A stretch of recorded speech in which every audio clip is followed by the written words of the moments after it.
ಸ್ನೇಹಿತರೆ, ಕ್ರಿಕೆಟ್ ಅಂದ್ರೆ ಕೇವಲ ಆಟವಲ್ಲ, ಅದು ಭಾವನೆ, ಅದು ದೇಶದ ಹೆಮ್ಮೆ.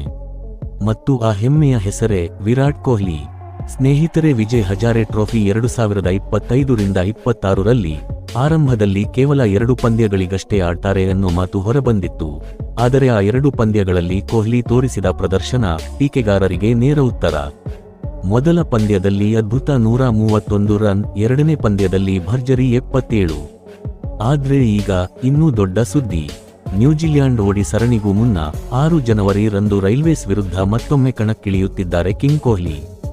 ಇನ್ನು ಹಳೆಯ ನೆನಪುಗಳು ಮತ್ತೆ ಜೀವಂತವಾಗುತ್ತಿವೆ ಸ್ನೇಹಿತರೆ, ಏಕೆಂದರೆ ಇದೇ ತಂಡದ ವಿರುದ್ಧ 11 ತಿಂಗಳು ಹಿಂದಿನ ರಣಜಿ ಪಂದ್ಯದಲ್ಲಿ ಕೊಹ್ಲಿ ಕೇವಲ 6 ರನ್ಗಳಿಗೆ ಔಟ್ ಆಗಿದ್ದರು. ಸಾವಿರಾರು ಅಭಿಮಾನಿಗಳ ಮುಂದೆ ಮೈದಾನವೇ ಮೌನಗೊಂಡಿತ್ತು. ಸ್ನೇಹಿತರೆ, ಆ ದಿನ, ಅದು ನೋವು, ಅದು ನಿರಾಶೆ. ಆದರೆ ಕೊಹ್ಲಿ ಅಂದ್ರೆ ಯಾರು ಗೊತ್ತಾ? ಬಿದ್ದರೂ ಮತ್ತೆ ಎದ್ದುಕೊಳ್ಳುವ ಯೋಧ. ಈ ಬಾರಿ ಅದೇ ಮೈದಾನ, ಅದೇ ಜರ್ಸಿ, ಆದರೆ ಮನಸ್ಸಿನಲ್ಲಿ ಒಂದೇ ಗುರಿ, ಅದೇ ಸೇಡು. ಹಿಮಾಂಶು ಸಂಗ್ವಾನ್ ಈಗ ತಂಡದಲ್ಲಿ ಇಲ್ಲದಿರಬಹುದು, ಆದರೆ ಕೋಪ, ಜ್ವಾಲೆ, ಹಂಬಲ ಕೊಹ್ಲಿಯ ಬ್ಯಾಟ್ನಲ್ಲಿ ಹೊತ್ತಿ ಉರಿಯಲಿದೆ. ಸ್ನೇಹಿತರೆ, ಗಮನಿಸಿ, ಜನವರಿ 6 ರಂದು ಕಿಂಗ್ ಕೊಹ್ಲಿ ಮತ್ತೆ ಕಮ್ಬ್ಯಾಕ್ ಮೋಡ್ನಲ್ಲಿ. ಇನ್ನು ಸ್ನೇಹಿತರೆ, ನೀವು ಕೂಡ ಕ್ರಿಕೆಟ್ನ ಪಕ್ಕಾ ಅಭಿಮಾನಿಯಾಗಿದ್ದರೆ ನಮ್ಮ ಚಾನೆಲ್ಗೆ ಸಪೋರ್ಟ್ ಮಾಡಿ. ಧನ್ಯವಾದಗಳು.